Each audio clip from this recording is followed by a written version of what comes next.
prawns Thai red curry ആണ്. ഇത് നമുക്ക് നമ്മുടെ വീട്ടിൽ ലഭ്യമായിട്ടുള്ള സാധനങ്ങൾ വെച്ചിട്ട് ഉണ്ടാക്കാൻ പറ്റുന്ന ഒരു തായ് ഗ്രേവിയാണ് ഞാൻ ഉണ്ടാക്കുന്നത്.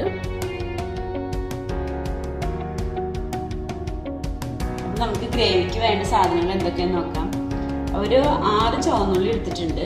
അത് ഞാൻ പെട്ടെന്ന് അരഞ്ഞു കിട്ടാൻ വേണ്ടിയിട്ട് മുറിച്ചെടുത്തിട്ടുള്ളതാണ്. അതുപോലെ 2 അല്ലി വെളുത്തുള്ളി അത് മുറിച്ചെടുത്തിട്ടുള്ളതാണ്. ചെറിയ കഷ്ണം ഇഞ്ചി, പിന്നെ കുറച്ച് ഇത് തണ്ട് മല്ലിയില, അത് തണ്ടോട് കൂടിയിട്ടാണ് എടുത്തിട്ടുള്ളത്. പിന്നെ ഒരു 15 ചെമ്മീനാണ് എടുത്തിട്ടുള്ളത് ഈ അളവിലേക്ക്. പിന്നെ ഒരു 10 ഉണക്കമുളക് അതിൻ്റെ ഉള്ളിലത്തെ അരി കളഞ്ഞതിന് ശേഷം ചുടുവെള്ളത്തിൽ കുതിർത്തി എടുത്തിട്ടുള്ളതാണ്. പിന്നെ ഒരു തക്കാളി, പിന്നെ നമുക്ക് ആവശ്യത്തിന് ഉപ്പ്, പിന്നെ 1/2 ലെമണിൻ്റെ ജ്യൂസാണ്. പിന്നെ അതുപോലെ തന്നെ 1/2 ലെമണിൻ്റെ തൊലി ഗ്രേറ്റ് ചെയ്തെടുത്തിട്ടുള്ളതാണ്. അത് ഇതുപോലെ നമുക്ക് ലെമണ് ഇങ്ങനെ ഗ്രേറ്ററിൽ വെച്ചിട്ട് ചെറുതായിട്ട് ഇങ്ങനെ ഗ്രേറ്റ് ചെയ്തെടുക്കുക. അതിൻ്റെ വെള്ളം പെടാതെ ഇങ്ങനെ ഗ്രേറ്റ് ചെയ്തെടുക്കുക. അങ്ങനെ എടുത്തിട്ടുള്ളതാണിത്. അതിൻ്റെ വെള്ളം പെടരുത് കേട്ടോ. വെള്ളം പെട്ട് കഴിഞ്ഞാൽ കയ്പ്പ് ടേസ്റ്റ് വരുള്ളൂ. അങ്ങനെ മെല്ലെ എടുക്കുക. ഇനി നമുക്ക് ചെമ്മീൻ ഒഴികെ ബാക്കി എല്ലാ ഇൻഗ്രീഡിയൻസും മിക്സിയുടെ ജാറിൽ ഇട്ടിട്ടൊന്ന് അരച്ചെടുക്കാം. ആവശ്യത്തിന് ഉപ്പ് ഇട്ട് കൊടുക്കാം. ഇതിൽ പിന്നെ വേണ്ടത് ലീക്സ് ആണ്. അത് നമുക്കിവിടെ കിട്ടാത്തതുകൊണ്ട് നമ്മൾ ഇട്ടിട്ടില്ല. നമുക്ക് കിട്ടുകയാണെന്നുണ്ടെങ്കിൽ നിങ്ങൾക്ക് ഇടാം, ഒരു ചെറിയ കഷ്ണം ഇടാം.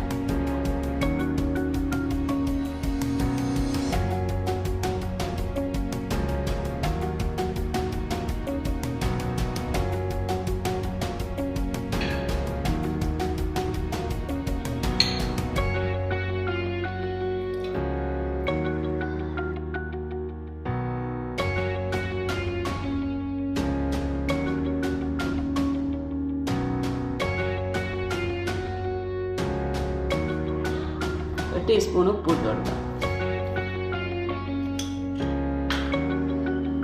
ഇത് നമുക്കിത് നല്ല പേസ്റ്റ് പോലെ അരച്ചെടുക്കാം.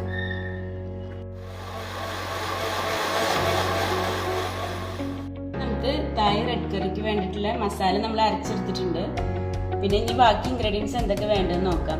2 ടീസ്പൂൺ വെളിച്ചെണ്ണ എടുത്തിട്ടുണ്ട്. പിന്നെ 1 കപ്പ് തേങ്ങാപ്പാൽ, നല്ല കട്ടിയുള്ള തേങ്ങാപ്പാലാണ്. പിന്നെ 1/2 ടീസ്പൂൺ സോയാ സോസ്, പിന്നെ 1 ടീസ്പൂൺ ബ്രൗൺ ഷുഗർ. അത് ബ്രൗൺ ഷുഗർ ഇല്ലാന്നുണ്ടെങ്കിൽ സാധാ പഞ്ചസാര എടുത്താലും മതി, 1 ടീസ്പൂൺ. പിന്നെ നമ്മളൊരു 3 ഇല എടുത്തിട്ടുണ്ട്, ചെറുനാരങ്ങയുടെ 3 ഇല എടുത്തിട്ടുണ്ട്. അതൊന്ന് പൊട്ടിച്ചിടാം നമുക്ക്. പിന്നെ നമ്മളെടുത്ത് വെച്ചിട്ടുള്ള ചെമ്മീനും. പാൻ അടുപ്പത്ത് വെച്ചിട്ടുണ്ട്, അത് ചൂടായിട്ടുണ്ട്.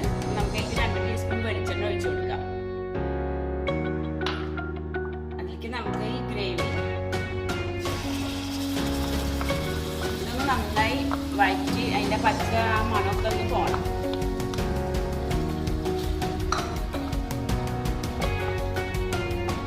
അതൊരു പകുതി മൂത്ത് വരുമ്പോൾ നമുക്ക് ഈ ചെമ്മീൻ അതിലേക്ക് ചേർത്ത് കൊടുക്കാം. എന്നിട്ട് ഈ ഗ്രേവിയിൽ നമ്മൾ വഴറ്റുന്നതിനൊപ്പം തന്നെയാണ് ചെമ്മീൻ വേവിച്ചെടുക്കുന്നത്. അല്ലാതെ വേറെ നമുക്ക് ഈ ഗ്രേവിയിലിട്ട് വേവിച്ചെടുക്കേണ്ട ആവശ്യമില്ല. ഇതിൻ്റെ ഒപ്പം തന്നെ അത് വെന്ത് കിട്ടും.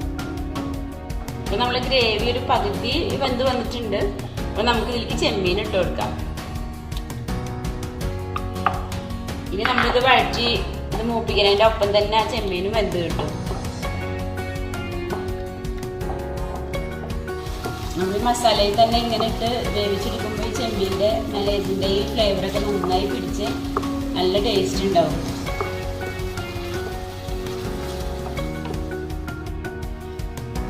അപ്പോൾ ഇതിൻ്റെ ഈ ഗ്രേവിയൊക്കെ നന്നായി വെന്ത് വന്നിട്ടുണ്ട്, ചെമ്മീനും വെന്തിട്ടുണ്ട്. ഇനി നമുക്ക് ഇതിലേക്ക് സോയാ സോസ് ഒഴിച്ചു കൊടുക്കാം. പിന്നെ നമ്മൾ വെച്ചിട്ടുള്ള ഈ ബ്രൗൺ ഷുഗർ ഇട്ട് കൊടുക്കാം.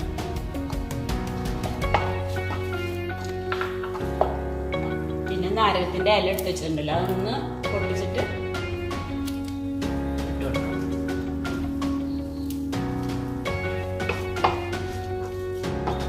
ഇനി 2-3 മിനിറ്റും കൂടി ഒന്ന് വഴറ്റിയതിന് ശേഷം നമുക്ക് ഇതിലേക്ക് തേങ്ങാപ്പാൽ ഒഴിക്കാം. നാരകത്തിൻ്റെ ഇലേൻ്റെ ഫ്ലേവറൊക്കെ ഇപ്പോൾ ഇതിലേക്ക് നന്നായി വന്നിട്ടുണ്ട്. ഇനി നമുക്ക് ഈ തേങ്ങാപ്പാൽ കുറേശ്ശായിട്ട് ഒഴിച്ചു കൊടുക്കാം. തേങ്ങാപ്പാൽ കുറച്ചധികം ഉണ്ടെങ്കിലാണ് നമുക്ക് ഗ്രേവി ഉണ്ടാവുള്ളൂ. കുറച്ചായിട്ട് ഒഴിച്ച് നമുക്ക് നന്നായി ഇളക്കി വെക്കാം.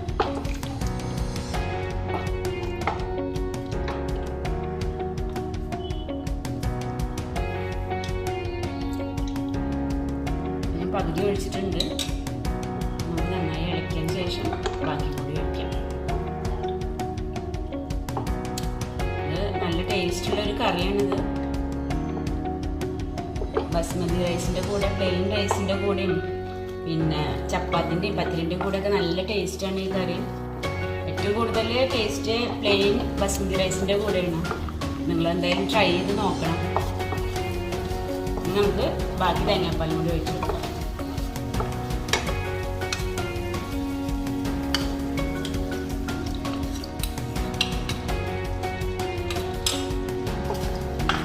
വളരെ എളുപ്പമായിട്ട് നമുക്ക് ഉണ്ടാക്കാൻ പറ്റുന്ന ഒരു കറിയാണിത്. നമുക്ക് ആ ഗ്രേവിയൊക്കെ നമ്മൾ നേരത്തെ തന്നെ ഉണ്ടാക്കി വെക്കുകയാണെങ്കിൽ പെട്ടെന്ന് തന്നെ നമുക്കിത് ഉണ്ടാക്കിയെടുക്കാൻ പറ്റും.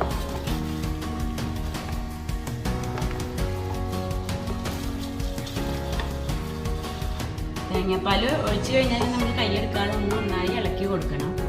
അത് കഴിഞ്ഞ് ആ തിള വന്നു കഴിഞ്ഞാൽ നമുക്ക് ഫ്ലെയിം ഓഫ് ചെയ്യാം. അപ്പോൾ തിള വന്നുകൊണ്ടിരിക്കുന്നുണ്ട്.